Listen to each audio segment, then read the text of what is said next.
बुद्धकालीन दुर्मिळ सत्यकथा. सारीपुत्र व दृष्ट ब्राह्मण. सारीपुत्र हे भगवान बुद्धाचे शिष्य होते. ते अत्यंत विद्वान असून ध्यानामध्ये लवकरच त्यांनी उंची गाठली होती. सारीपुत्राची सर्वच भिक्षुगण व उपासक स्तुती करत असत. श्रावस्तीमध्ये त्यांच्या सद्गुणाबाबत सतत चर्चा होत असे. ही प्रशंसा व सारीपुत्राबाबत गुणगान श्रावस्तीमधील एका ब्राह्मणाला आवडत नसे, कारण तो भगवान बुद्धाचा विरोधी होता. एकदा श्रावस्तीमध्ये बरेच नागरिक चौकात जमले व सारीपुत्राची स्तुती करू लागले. कोणी म्हणत होते सारीपुत्र अत्यंत दयाळू व करुणावान आहेत, तर कोणी म्हणत होते ते अत्यंत विनयशील व नम्र आहेत.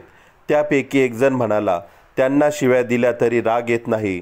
दुसरा म्हणाला, शिवाच काय, त्यांना जर कोणी मारले तरी ते रागवणार नाहीत. हे सर्व स्तुतीपर वक्तव्य तो विरोधी ब्राह्मण ऐकत होता. तेव्हा तो चटकन म्हणाला, मी सारीपुत्राला राग आणून दाखवतो.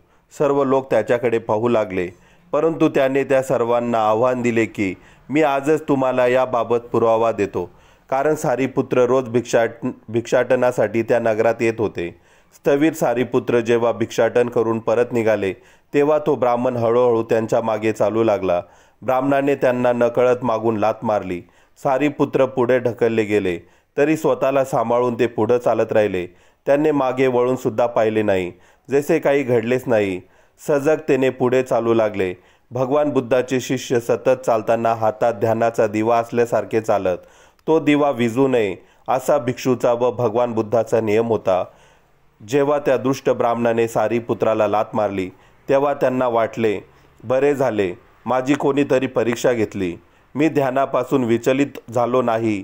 त्यांनी मनोमन त्या लाथ मारणाऱ्या व्यक्तीचे अभिनंदन केले, कारण भगवान बुद्धाची अशी शिकवण होती की ज्यामध्ये काही प्रयोजन नाही त्यामध्ये आपली ऊर्जा खर्च करू नये. जेव्हा कोणी काही करत नसताना लाथ मारेल, त्यामध्ये काय प्रयोजन आहे व मागे पाण्यात काहीच सार नाही.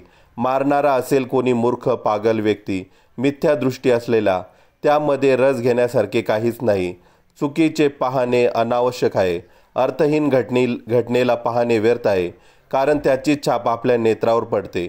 भगवान बुद्धाचा शिष्यांना उपदेश होता की जितका वेळ तुम्ही अर्थहीन गोष्टी ऐकाल, पाहाल, त्यावर शक्ती खर्च कराल, तितकाच वेळ तुम्हाला योग्य गोष्टीकडे जाण्यासाठी, ध्यानासाठी शरीर व आडकाठी होते.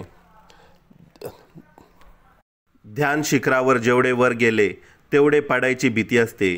या बोधामुळे सारीपुत्र मनोमन ते कृत्य करणाऱ्या व्यक्तीचे आभार मानत होते.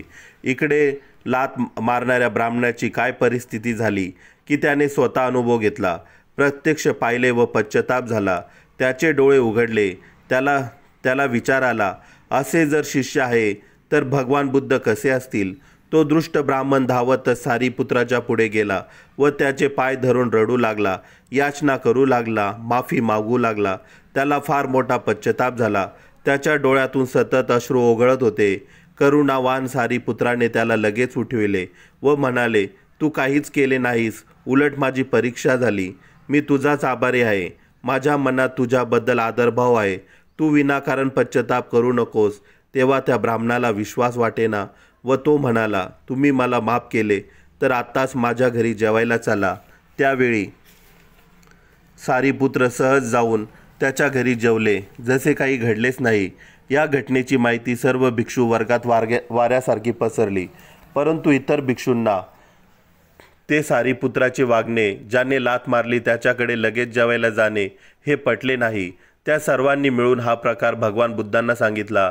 तेव्हा भगवान म्हणाले की सारीपुत्राच्या ध्यानामुळे एका अज्ञानी अंध माणसाला डोळे व दृष्टी दिली. आणखीन काय पाहिजे. त्या ब्राह्मणाच्या मनात सारीपुत्राबद्दल आदराची भावना निर्माण झाली व त्याने विचार केला की सारीपुत्रासारखे शिष्य जर एवढे महान आहेत तर त्यांचे शास्ता भगवान बुद्ध कसे असतील व त्यांचा उपदेश घेणे जरुरी आहे. म्हणून तो ब्राह्मण दुष्ट आचार विचार सोडून भिक्षू बनला व भगवान बुद्धाच्या धम्माचे आचरण करू लागला. हे सर्व घडले ते केवळ सारीपुत्राच्या ध्यान साधनेमुळे. बुद्धं नमामि, धम्मं नमामि, संघं नमामि. धन्यवाद.